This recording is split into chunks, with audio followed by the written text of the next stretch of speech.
Storm clouds gather over the Mediterranean Sea and its dark secrets. Here, along the coasts of Italy, dozens, some say even hundreds of ships carrying a lethal cargo of toxic waste were allegedly sunk during the 1980s and 1990s, while yet more poisonous refuse was dumped in clandestine pits on dry land. The poisoned ships and the secret waste landfills have been the subject of investigation for decades, but institutions in Italy have consistently failed to uncover the true extent of criminal disposal of the unmentionable side effects of Europe's economic boom.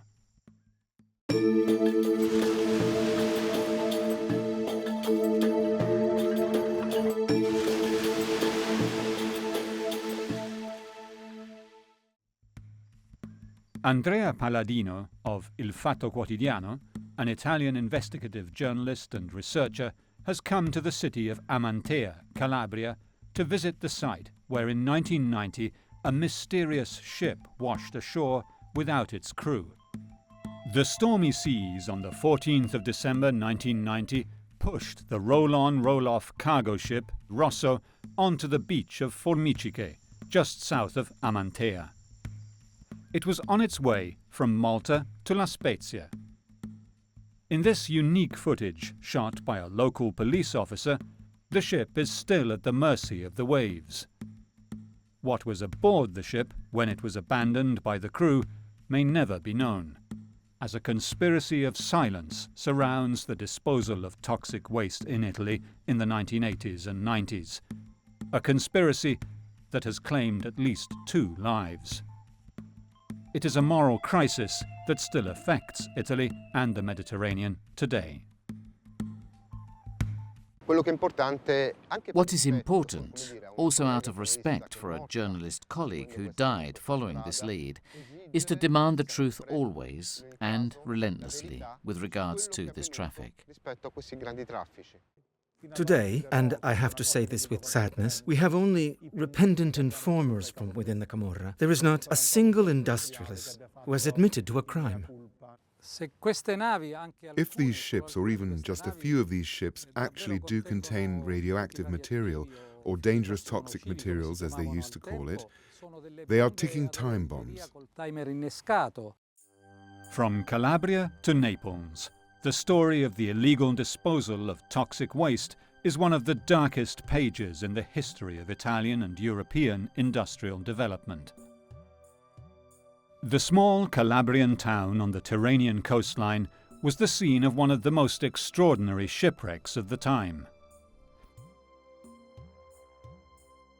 On the 14th of December 1990, the MV Rosso was on the home leg of a journey from Marina di Carrara to Malta and back to La Spezia, when it ran into trouble and began taking on water.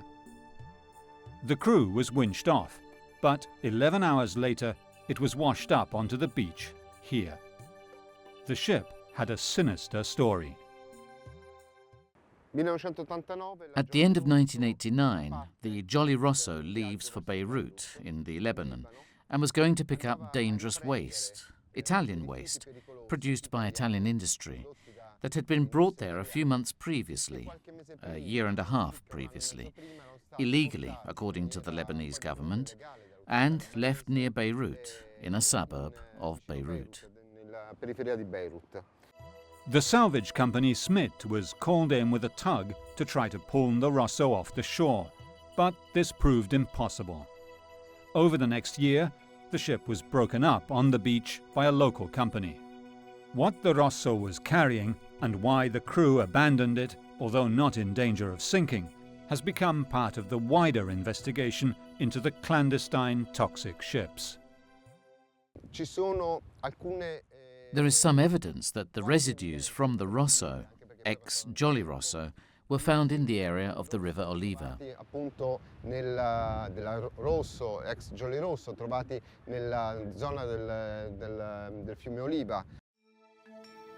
Another train station, another mystery.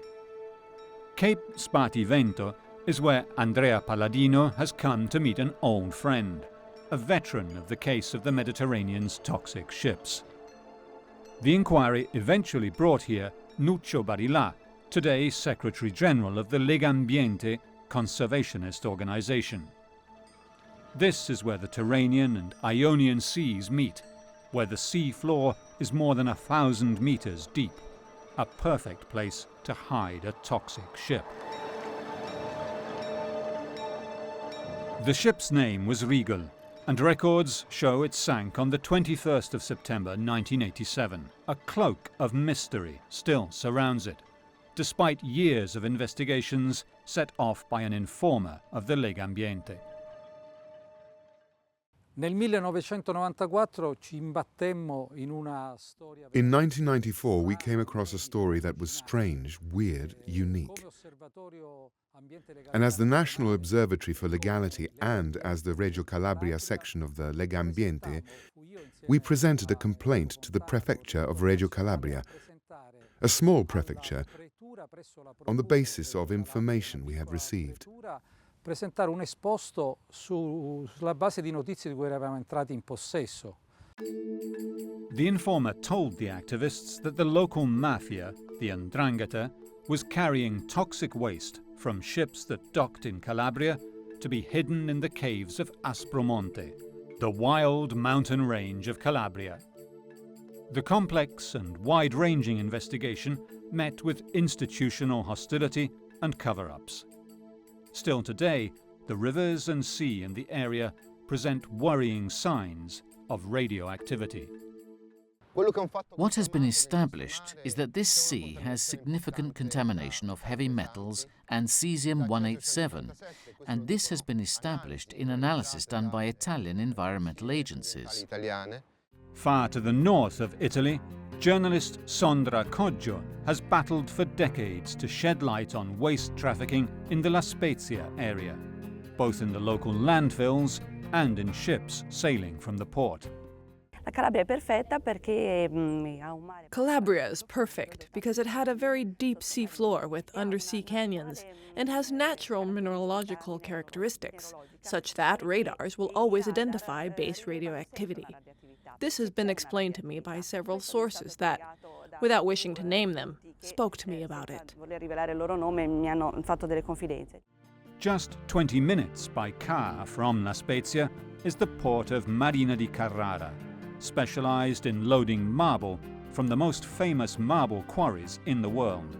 Many of the mystery ships left either La Spezia or this port. Marble dust is heavy and known to mask radioactivity. In quel periodo, per esempio, fu decisivo. At that time, for example, the contribution of the Forestry Police of Brescia was decisive and extremely important. The Forestry Police of Brescia that was already investigating these ships, and it was thanks to indications by the Forestry Police of Brescia that pointed to one of the ships that occupied us most over the years, the Rigel. Una delle navi che più hanno impegnato, diciamo, negli anni, la Rigel. If the Regal is the earliest documented toxic ship in Calabria, the Rosso raised investigators' suspicions years after it washed up on the Calabrian coast. This incredible footage of the Rosso shows it empty.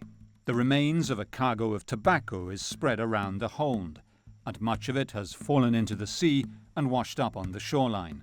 The outside of the ship has been damaged by an attempt by another ship to tow it before it reached the beach. Another fact that has been proven is that a few kilometers away, on the River Oliva, investigators found industrial waste that was stocked. How can I describe it? Not simply abandoned barrels near a river. No, these were stocked in a reinforced concrete sarcophagus. So, with a method that goes beyond the simple, illegal waste disposal that, unfortunately, is characteristic of southern Italy. The mystery of the Rosso is emblematic of the story of the toxic ships. There is a wide hole cut in its side to provide access to the hold. The hold seems empty, and yet this film in itself holds an enigma. Only an expert could fully understand the mystery of the toxic ships. One of the key players in the investigation was a Coast Guard captain, Natale De Grazia, who brought his technical knowledge of commercial shipping to the table. He was a close personal friend of Nuccio Barilà. Natale De Grazia io l'avevo già conosciuto da ragazzo. I knew Natale De Grazia as a youth, in the quarter we lived in the playing fields of Gallico Marina. Then I met him again as a young officer of the Coast Guard. He became our reference in the 1980s for the environmental battles we were fighting. Negli anni '80 per tante battaglie ambientali che facevamo. Andrea Palladino wrote a book about the global aspects of toxic waste disposal with a colleague, Sandro Mattioli, who lives and works in Berlin. During the research for the book, it quickly revealed that the waste problem was actually not waste being brought to Germany, but rather waste that was being disposed of down to Italy as well as to Africa in the past. So on this theme, my friend and colleague Andrea Palladino and I, we researched for a long time, and this is how the book came about. The economic boom of the 1970s and 80s led to the growth of production of industrial waste, in quantities and of types that had never been seen before. In Europe, there are no less than 100 nuclear electricity generating plants. In 1986, the Chernobyl disaster showed the risk the world was running with nuclear energy. Then there are the hospitals, which use hundreds of kilos of toxic X-ray material every year, not to mention chemical and petrochemical plants. Stocking or destroying radioactive waste that takes thousands of years to break down was becoming a nightmare for Europe. In the 1980s, the Nuclear Energy Agency developed a research project on the shores of Lake Maggiore between Italy and Switzerland to test whether heavy torpedoes, free-falling penetrators, could be literally dropped at high speed into the muddy floor of the world's seas, so deep that they would do no harm to anyone. The project was abandoned in 1987, and in 1993 the solution was officially banned by the London Convention. Di questo progetto si impossessò un signore. This project fell into the hands of a certain Giorgio Comerio, who set up a company, the ODM, Oceanic Disposal Management, and together with others who gravitated in the area of waste disposal, with contacts with foreign states and so forth, took the project forward privately. Stati, eccetera, eccetera, lo portò avanti privatamente. In May 1995, the Forestry Police, together with Captain De Grazia and the Carabinieri, searched the home of Giorgio Comerio, the entrepreneur whose plan it was to sink radioactive waste in the seabed. They find several items and some diaries that are among the evidence of the inquiry, and in the materials handed over to the Parliamentary Commission. And on the page of the 21st of September 1987, there's a phrase which reads, "Lost the ship." Captain De Grazia notes that from his own research that the only ship to sink on that day was the Rigel. Personalmente ho partecipato con un gruppo di giovani volonterosi amici, abbiamo deciso di investire tempo e denaro per realizzare un progetto e un'ipotesi di fattibilità ingegneristica. The Rigel allegedly sank on the 21st of September 1987, off the coast at Cape Spartivento. It was the subject of a court action brought by Britain's insurance brokers Lloyd's, who refused to pay compensation because they suspected the ship had been scuttled. At the time, customs officers in La Spezia, the port it had departed from, had suspected the ship owners of smuggling and had tapped their phones. Le intercettazioni servirono molto perché in codice. Phone taps were useful because they used code words to announce the sinking of the Rigel using code words that became famous. The child is born. He's a boy. This morning at dawn. Che sono poi rimaste famose, il bimbo è nato, è un maschio, stamani all'alba. The wiretaps done at the time revealed some dialogue of the crew, at times fairly raw, where they would say, "Oh, this time the cargo is really shit." Sorry for the term, but they used it to say this was not your usual cargo. It was a particular cargo. Quando I magistrati di Reggio Calabria hanno ricevuto l'informativa da parte del Corpo Forestale... When the investigators of Reggio Calabria received the information from the Brescia Forestry Police, they found out that the Forestry Police was in touch with a source known as Pinocchio, that the ship was also carrying modified uranium, extremely dangerous radioactive material that alarmed the investigators, and that narrowed the investigation. Rappresentavano un punto d'allarme per la magistratura. Da lì partì la focalizzazione di una indagine. Le assicurazioni che avevano coperto... The insurance company that had covered the cargo charged a private investigation company specialized in naval insurance to verify what had really happened. One of their sources, from Piraeus in Greece, told them that the ship actually hadn't sunk at Capo Spartivento, that it had continued its journey to the Lebanon, reached a small port north of Beirut, and that they could identify the ship and hand it over to the insurance company. New research by Andrea Palladino and a colleague, Andrea Tornago, has shown that it is possible that the Regal actually completed its journey, and the alleged sinking was an elaborate smokescreen so that the waste could not be traced. Quello che viene raccontato che sostanzialmente era stata ridipinta. What they are told is that the ship had been repainted, ready to change IMO number, name, and return to the seas. The 21st of September 1987 is the date of arrival in Beirut of the ship Radost that brought Italian waste to Beirut, the waste that would be retrieved by the Jolly Rosso, which is another story. And there's something else. There's an acronym on the page of that diary, which is the acronym of the company that actually carried out the search for the Regal. Che avrebbe fatto, la ricerca della Regal. During the same search, the investigators allegedly also found the death certificate of an Italian journalist murdered in Somalia in 1994. Somalia was one of Italy's client states until the devastating civil war of 1992. Somalia was certainly the arrival point of Italian waste, so much so that one of the first voyages of one of the first toxic ships, the Lynx, which left Marina di Carrara in 1986, headed for Djibouti, which is a French protectorate next to Somalia, which was probably a cover. This is a supposition, but there are certainly no waste treatment plants in Djibouti, that's for sure. The Ilaria Alpi case is one that still torments the Italian judicial scene and has been dogged by cover-ups and judicial errors. These pictures of the journalist and her cameraman, Miran Hrovatin, were taken by photojournalist Raffaele Ciriello, later killed in Palestine.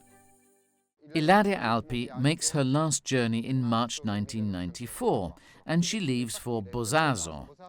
Bosaso is in the north of Somalia, far from the conflict.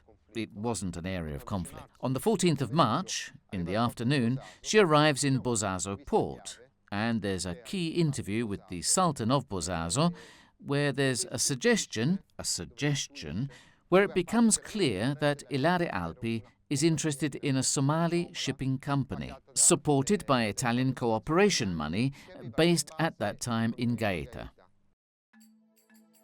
The fishing company Shifco, managed by Omar Said Mounye, a Somali who ran the business from Italy, was later identified by the United Nations as covering an arms smuggling operation, as these documents show. The tape brought back from Somalia shows a strange cut during the interview. Invece non crede che sarebbe importante che si sapesse che c'è questa...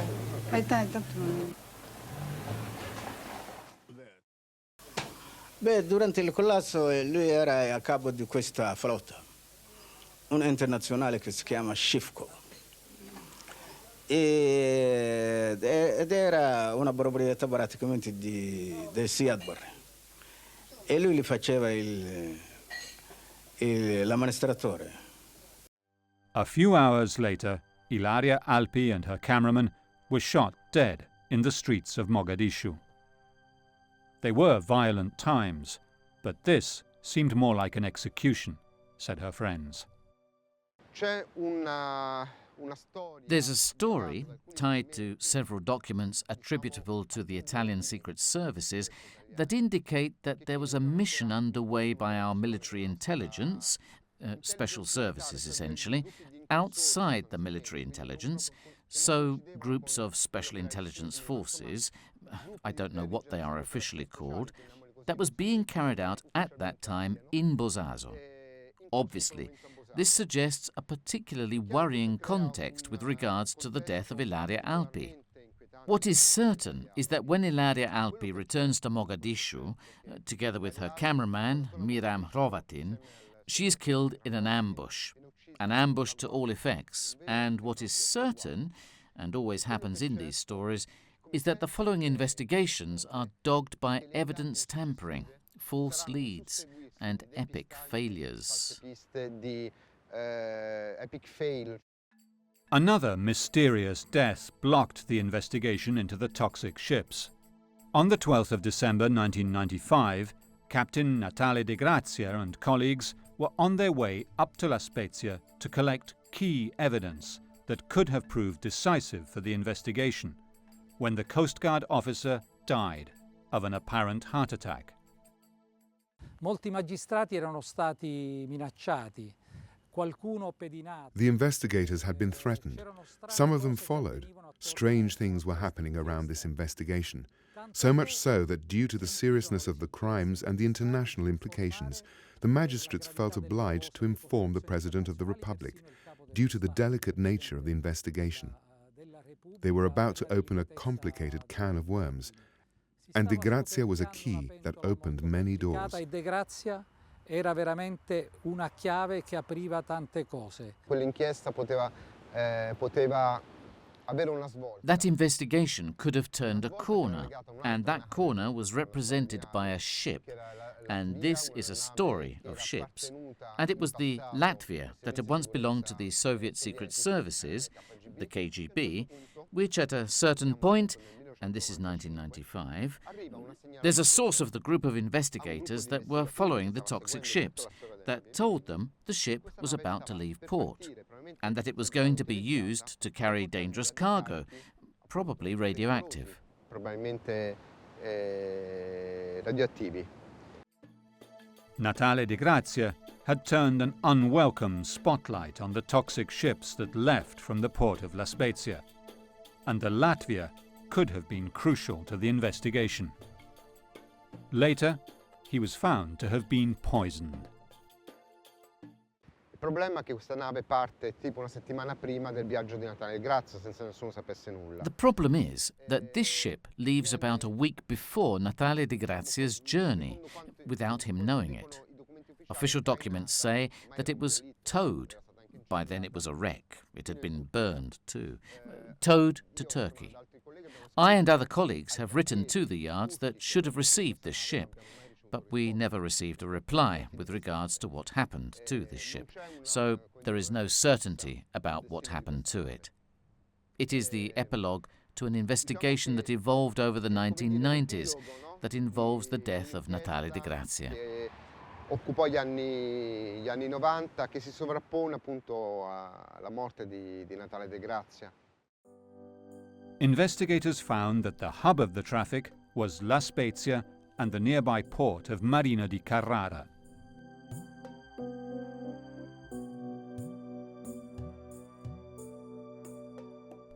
La Spezia is an important naval base, and Marina di Carrara serves the most famous marble quarries in the world.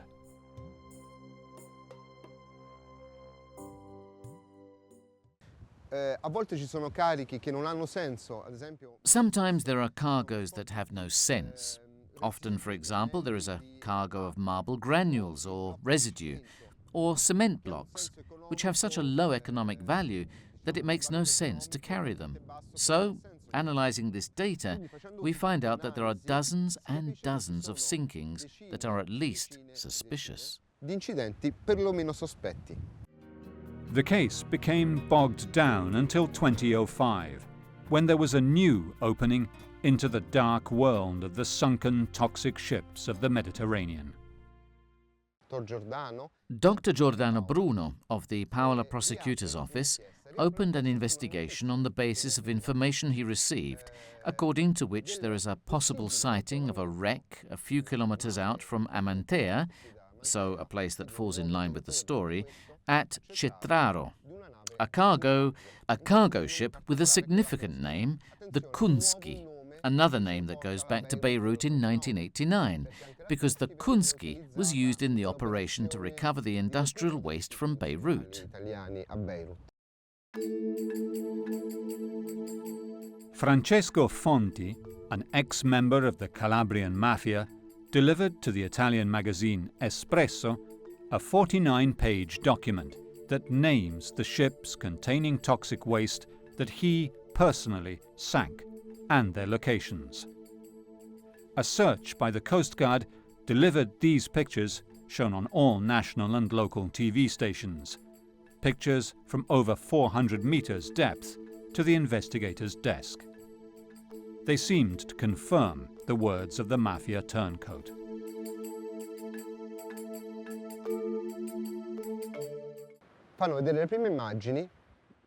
From the first images, the length, the shape and other information seemed to correspond to what the mafia turncoat, or ex-mafia turncoat, one Francesco Fonti, said. That ship, as filmed in this first underwater search, corresponded to the Kunski. These waters off the coast of Calabria are among the most beautiful in the Mediterranean. But, according to the Legambiente, they hide the darkest secrets of the 1980s. Bene, ci fu questo clamore dicendo, ecco, vedete, abbiamo trovato finalmente quello che era sempre mancato in questa storia. So there is this clamour, because they had found what has always been missing from this investigation, what is generally called the smoking gun. In other words, the proof that the ships were sunk in the Tyrrhenian Sea with dangerous waste, if not radioactive materials, aboard. A private company was sent to carry out a second survey mission, and when they lowered the ROV in October, so just 2 months after the first find, they discovered that the wreck was an old wreck, sunk during a conflict in the early 20th century, the Catania, completely harmless. Del conflitto dei primi del Novecento, il Catania, assolutamente innocuo. Analysis of the seawater here shows traces of radioactivity, so much so that fishing was forbidden for months. But the wreck of the Kunski has never been found. However, Prosecutor Bruno, who preferred not to be interviewed but confirmed his findings, continued to investigate the Rosso case. Investigators eventually traced the waste that had been removed from the hold to the place it had been dumped. This is the mouth of the Oliva River, a river that comes down from the mountains behind me, runs down this valley and comes out at a few hundred meters from where the Rosso, the ship Rosso, ran aground. More recently, investigators have found industrial waste, certainly waste that comes from industrial activity that is not to be found within a radius of 200 to 300 kilometers. They were found close to an artificial bank of this river, inside a structure built along the river. In 2011, a local construction entrepreneur was charged with hiding toxic waste. There was no way of knowing if it came from the Rosso. Durante le indagini sono stati riscontrati anche la presenza di... During the investigation, radioactive isotopes were found to be present, and analysis was carried out to establish to what extent this came from natural radioactivity, and partially it was due to natural radioactivity, and to what extent due to fallout from Chernobyl, to identify the origins of this radioactive contamination. The doubt remains that there is indeed radioactive waste buried here. Come dire, resti di rifiuti anche radioattivi. Although the film of the hold of the Rosso shows it empty, the local police officer who made it available later claimed to prosecutors that indeed the waste had been removed and relocated in the bed of the river Oliva. Today, he denies this. The mother of all waste deposits was found far to the north, in the port town of La Spezia. An investigation carried out not by La Spezia, but from outside by the Asti prosecutor's office, laid bare what everyone already knew. Let's be honest, that here there was an illegal traffic of waste, and waste arrived from outside, not only from the industrialized north of the country, but also from outside the frontiers. In 1995, the Asti prosecutors laid bare this reality and showed that administrators, politicians, professionals, and Navy personnel were corrupt. Where the excess from these toxic waste dumps went is still a matter of conjecture. The Rosso investigation was closed in 2009, as were many others that involved waste brokers and traffickers of the 1990s, with no convictions. Out of 2,000 documents that are known to mention the trafficking of toxic waste, only 200 have been released. What is sure is that something changed radically in the 1990s with regard to the transport and stocking of toxic waste, which began taking new routes. Over the 1990s, the nature of the traffic changed, with investigations into shipping making sinking toxic ships more and more problematic. So it's as though there's a passing of the baton, a phase in which the waste is taken abroad using ships, and mainly in Africa in the 1980s, in which a number of ships were sunk with this waste, after which, maybe as a result of international reaction that leads to international conventions such as the Bâle Convention that outlaws the transport of waste, things change, and the same network converts with the disposal and deep burial of waste in the area of Campania. The mafia turncoat Carmine Schiavone contributed to clearly mapping out the extent of the illegal waste disposal and predicted that in 20 years the inhabitants would all start to suffer from cancer. His deposition in 1997, kept secret till 2013, was a shock to investigators. Italy's National Health Institute confirms that in 2014 there was a 10% higher cancer rate for men and 13% higher for women in the Caserta area, with a 56% higher than average hospitalization of children with cancer. Carmine Schiavone speaks of the excess waste. He says that they sent trucks up from the south to pick up the excess. He said to me that first they filled up the whole of the north, wherever they could, under the public works, under the motorways, in the quarries, in the mountains. Then he said, "Here, we've filled everything," after which we began taking it south. Sagte, sein Clan habe aus Deutschland radioaktive Abfälle nach Italien. He said the clan had brought the radioactive waste from Germany to Italy, brought it to Campania, to the area around Caserta, where he was from, and it had been dumped there. He said the radioactive waste that came from Germany was in leaden boxes and had the stamp of the eagle on it, and it was mixed with a domestic waste or industrial waste, and then these 15 or 20-meter holes were covered. Industrieabfall und dazwischen immer wieder Erdschichten, bis dann dieses Loch von 20 Metern Tiefe oder 15 Metern Tiefe, je nachdem, aufgefüllt war.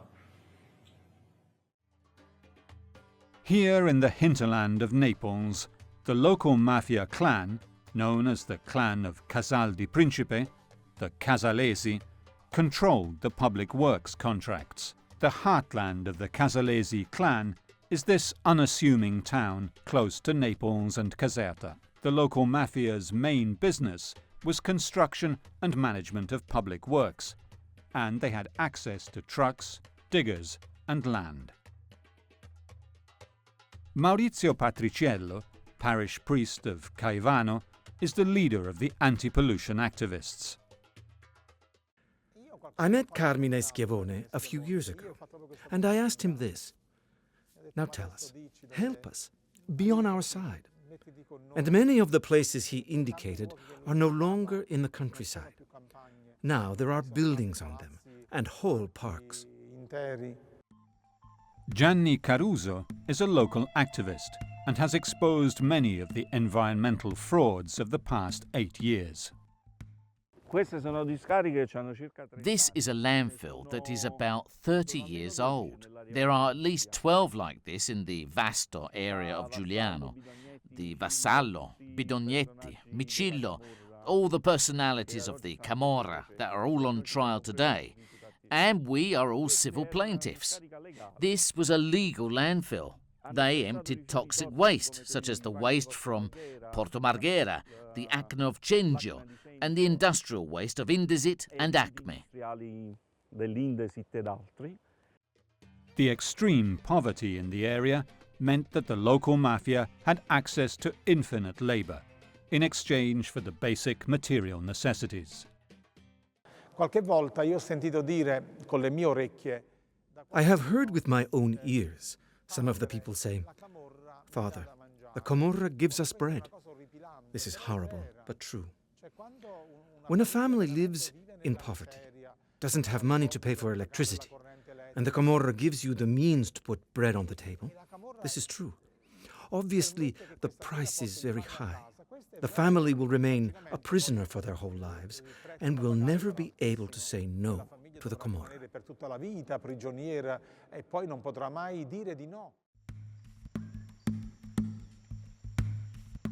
However, the traffic did not end with Carmine Schiavone's testimony, and there is evidence that it continues today, with high dioxin levels in the air polluting the agricultural products of the area.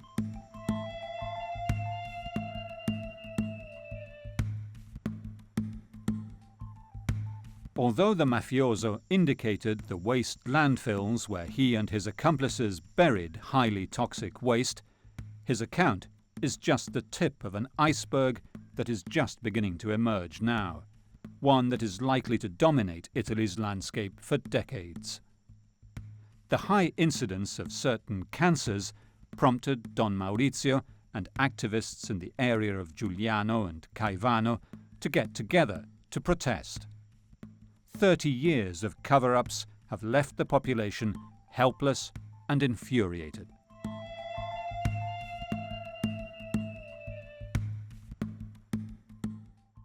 This is a Vassallo landfill. This, where we are now, is a weighing machine where the trucks were weighed and then the trucks were discharged. And there's proof that with 100,000 lira, or 50 of today's euros, trucks could be discharged without any form of checks. So the truck could have anything on board, but with 100,000 lira, they could discharge it. And the police had to manage the situation because the trucks were lined up out into the road. Most worrying for the locals is that the site has never been stabilised and made safe, and the toxic liquids at the bottom of the landfill threaten to infiltrate the water table that serves millions of local residents. However, the mafiosi of the 1990s, who used their local power to illegally process dangerous waste, have since been rounded up. The problem, says Giovanni, is that the situation never changes. The biggest problem is that the government, through the states of emergency, has allowed ordinary urban waste to be discharged here on top of the toxic waste buried below. So the harm that the very people who should have been protecting us have actually caused is unimaginable. Smoke and gas continue to rise out of holes in the landfill. Toxic gases. And yet, close by, the local government of Giuliano has located a gypsy camp, and the children continue to play avoid school and engage in the burning of illegal garbage here. The land in this area is known as La Terra dei Fuochi, the land of fires, where toxic waste material is burned with rubber tires. This is a different form of toxic waste disposal from the deep burial of industrial refuse. Mauro Pagnano is a local activist, reporter and photographer and works with Maurizio Patriciello, parish priest of Caivano, to bring the issue to national and international attention. Perché Terra dei Fuochi? Terra dei Fuochi si chiama in questo modo perché in realtà Why Terra dei Fuochi? It's called the Land of Fires as a reference to the toxic fires, the activity by which the residues of textile, construction and other types of local industry are burned. So there are a number of factories that work illegally, then they have to dispose of waste illegally. Una serie di fabbriche che lavorano a nero e che quindi per forza di cose devono smaltire a nero. Mauro Pagnano and Father Maurizio work together with activists like Gianni to force the authorities to take action. I asked the mothers that I knew who had lost their children, Mauro too. I asked Mauro, whom you know, if they were available to be photographed with their child. They said yes, and Mauro's great, and 11 of these mothers were photographed with the photo of their dead child in their arms, sitting on the bed in the child's room.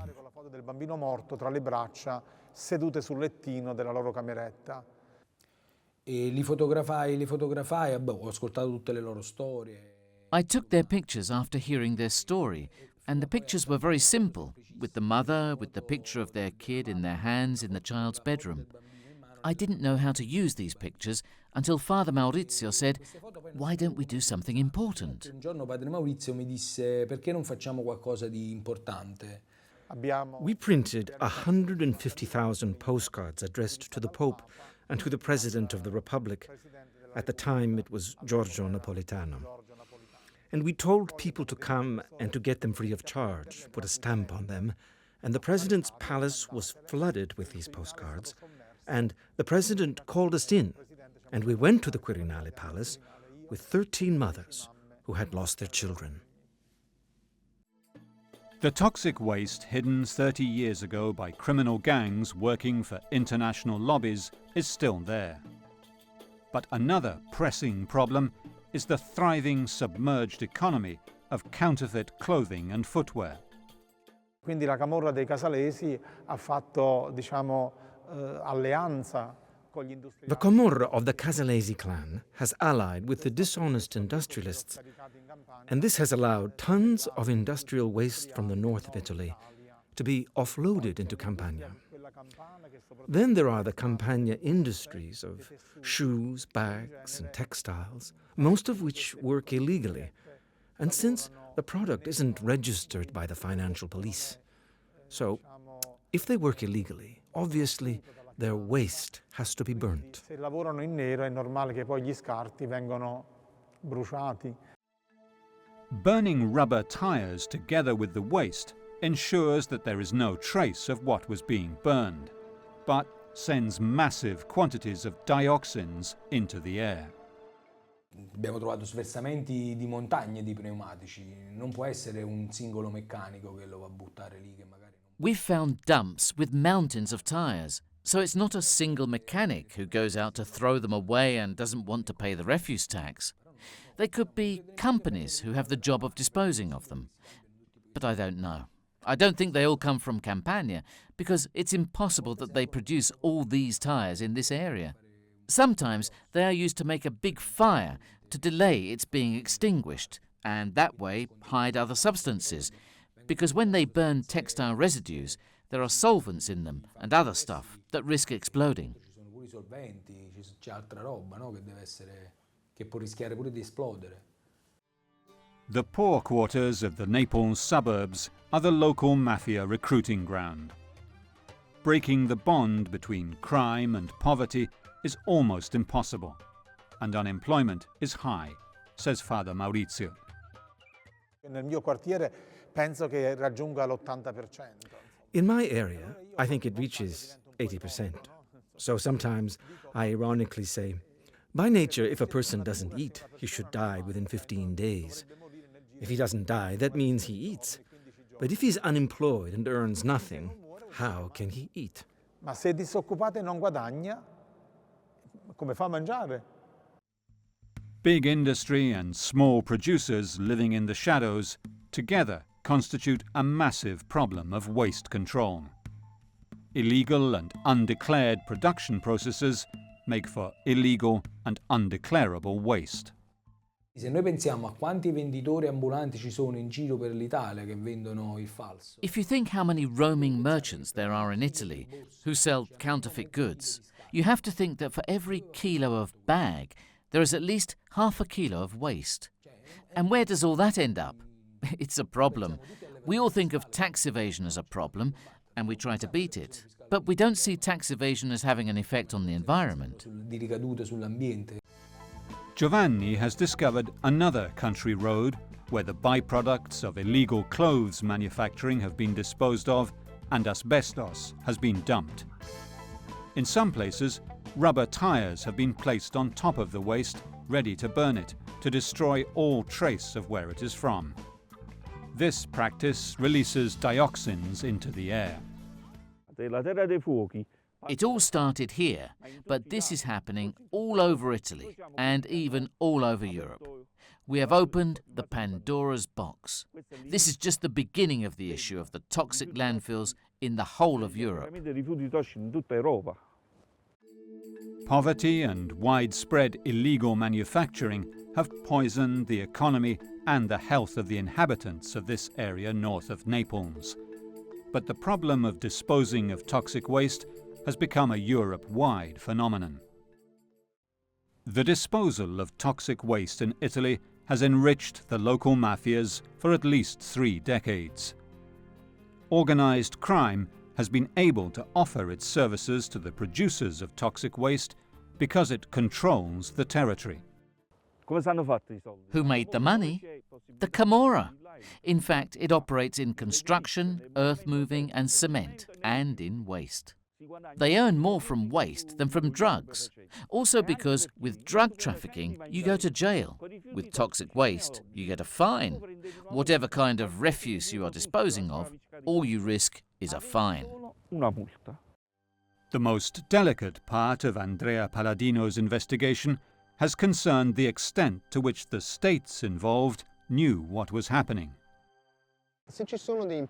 If there are Italian entrepreneurs who were connected to the Swiss, British or Luxembourg financial networks, it would be interesting for the security of the state to know more, and for the security of the firms who do their work correctly, because this kind of traffic creates unfair trade advantages, because it lowers the cost. So, in actual fact, the secret services have probably done too little from what emerges. I refer again to what Carmine Schiavone told me. For example, he trafficked cement. He was in construction.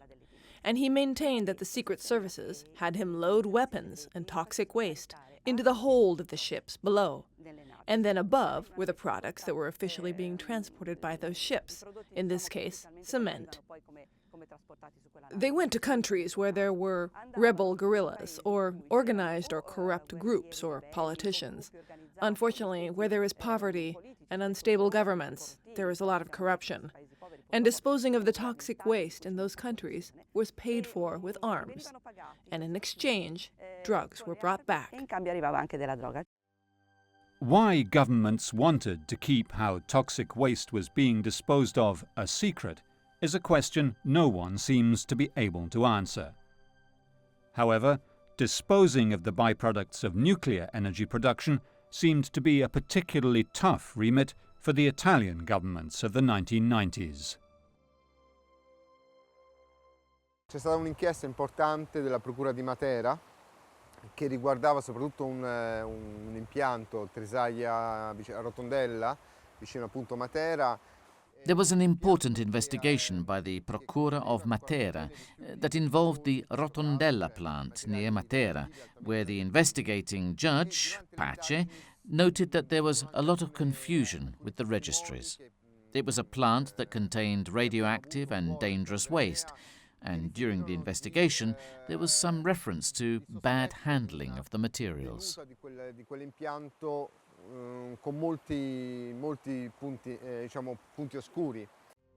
Italy's parliament has investigated the mysteries surrounding toxic waste disposal in the 1990s, and the results have been shocking. Carmine Schiavone and Francesco Fonti were just two of the witnesses called. The spread of the eco-mafias has been traced and recorded.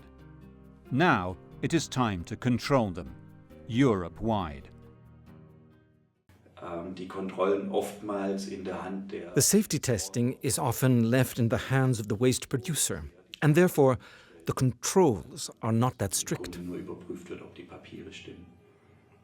Sicuramente le organizzazioni mafiose hanno avuto un ruolo importante, pensiamo soprattutto alla Camorra in Campania. Certainly the mafia associations had an important role, and I'm referring especially to the Camorra in Campania.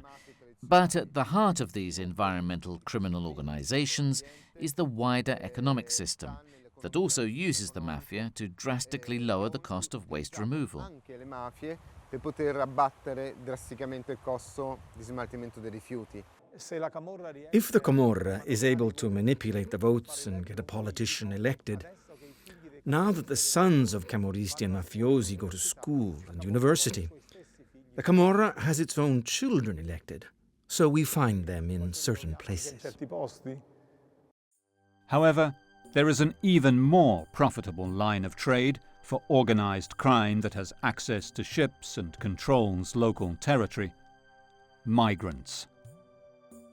Andrea Palladino has also traced where the mother ships that carry migrants from Turkey and Egypt to Europe come from. E abbiamo ricostruito almeno 15. We have traced back at least 15 cargo ships to the shipyards between August 2014 and January 2015 that were used for the transport of migrants to the Italian coasts. But above all, what struck us when analysing the ship owners was the overlap of trafficking. Among them was a ship that had been stopped by Greek authorities because it was transporting 20,000 Kalashnikovs, probably headed for Syria. The Mediterranean Sea, these limpid waters, are also the site of lethal trafficking of people, arms, drugs, and toxic waste. Traffics covered by a conspiracy of silence. Uncovering the crimes of the past is revealing a deadly threat to future generations.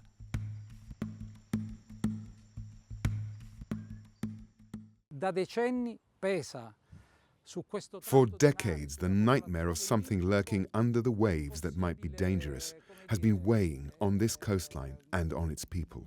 Di qualcosa che sotto il mare può costituire un pericolo.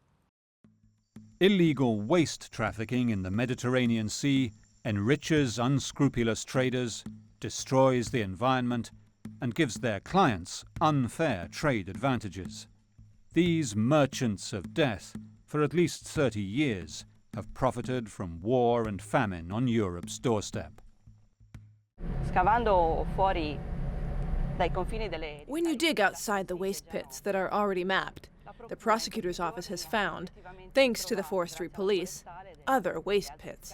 All it takes is a little bit of digging and you find barrels. Many barrels, very tall barrels, 200 liters each. The locals would talk of these trucks arriving, also from abroad, trucks with foreign license plates, and they were carrying these barrels, and we know also that there had been some very serious episodes, such as this worker named Giuseppe Stretti, who was enveloped as he was working by this toxic cloud, as he was moving the barrels, and he died immediately. He'd been fine beforehand. Governments have failed to adequately protect and control the sea. If trade is the heart and soul of prosperity, illegal trafficking of all kinds has undermined the stability of the Mediterranean basin and has poisoned and impoverished its inhabitants.